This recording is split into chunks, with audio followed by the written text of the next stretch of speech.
Claude may be the most likable character in all of Fire Emblem. His easygoing attitude combined with his ability to connect and relate to the player in a non-tragic way makes him feel the most real of the three main characters. Today we're going to explore Claude's character and his part in the story of Three Houses to understand why so many people like him, while also taking a look at a few of the complaints lobbied towards his character. As always, there will be Three Houses spoilers ahead. When we first meet Claude, he is a stark contrast to what we see from Edelgard and Dimitri. His casual and laid-back demeanor is much easier to interact with than the stoic Edelgard or the dutiful Dimitri. From the get-go, Claude feels like our friend. This easygoing nature shows itself in simple interactions. Where pretty much everyone else in the game refers to Byleth as Professor, Claude prefers the much less formal Teach.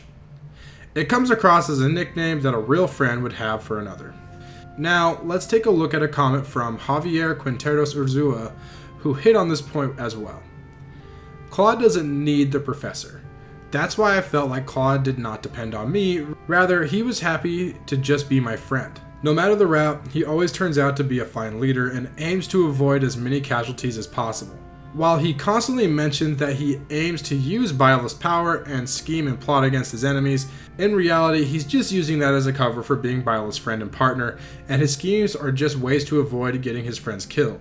The most telling scene of this to me was that he even tells Judith to run if things get bad on the Black Eagle route. He knows he has to defend a bridge, however, he also knows how valuable life is, so he aims to do both. Claude doesn't need Byleth to be a complete person. Edelgard and Dimitri are both emotional wrecks without him. But no matter what route you play, Claude is always the same person. He does his best to protect life and to make Fodlan's future bright. Which takes us to this week's top rated comment from ADHD Kid 321. Claude is definitely the most real character. No real crazy anime tragedy, no convoluted backstory, just a kid who grew up in a world that was unjust and wanting to change that. It's something that I think a lot of people can relate to. In fact, I'm sure a lot of us went through exactly that. Claude handles his tragic past in a way that we as the player can relate to, compared to Dimitri, who murders a ton of people because of his past. Claude takes the prejudice and hate he faced and turns it around. He seeks to change the world, helping others become more tolerant and accepting. However, some would argue that this is an unbelievable scenario. Benedict Lang says, "So we're to believe that a kid who got bullied for not being like the others turned into a self-confident, open, and positive guy? In my opinion, this just doesn't make any sense."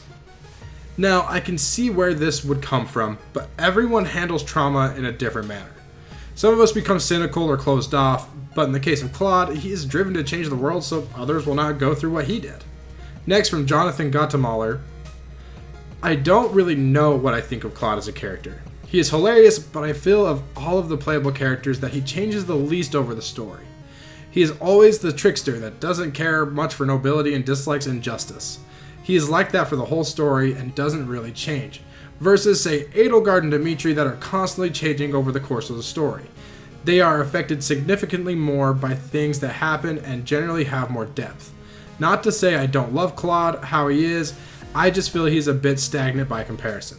In this aspect, Claude actually reminds me of Steve Rogers from the Marvel Cinematic Universe. Some would argue that this unchanging personality with a few flaws is a bad character. Arcs are important to a story, but I honestly love it when we see a character like Steve Rogers, who is seemingly perfect or fully developed as a character, interact with an imperfect changing world. It allows for other characters to bounce off them in believable and creative ways. Because of Claude's set personality and character, another person in the story was truly able to shine, that character being Hilda.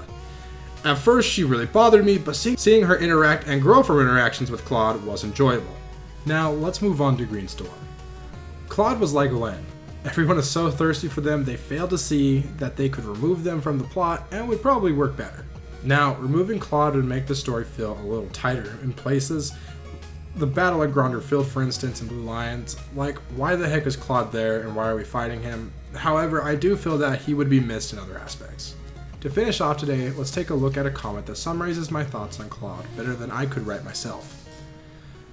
Mega Rodham says, "I feel like I sympathize with Claude, someone who likes to appear mischievous and sneaky to act as a defense against others.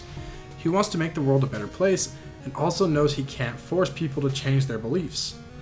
He's also both a complete troll in the first half of the game and also the mediator of the game. Whether that's changing the conversation's course by saying something clever or making a feast to break down the walls. Everything Claude does has a purpose. He never acts out of emotion, he is calm and calculated, and that really does make sense with his backstory. His mischievous ways may be him coping with his tragic past, but it's in a way that many of us can relate to. His ultimate goal to break down cultural walls is very admirable.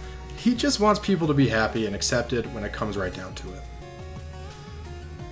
Thanks for watching, friends. Make sure to like and subscribe if you haven't already, and leave your thoughts on Claude in the comments.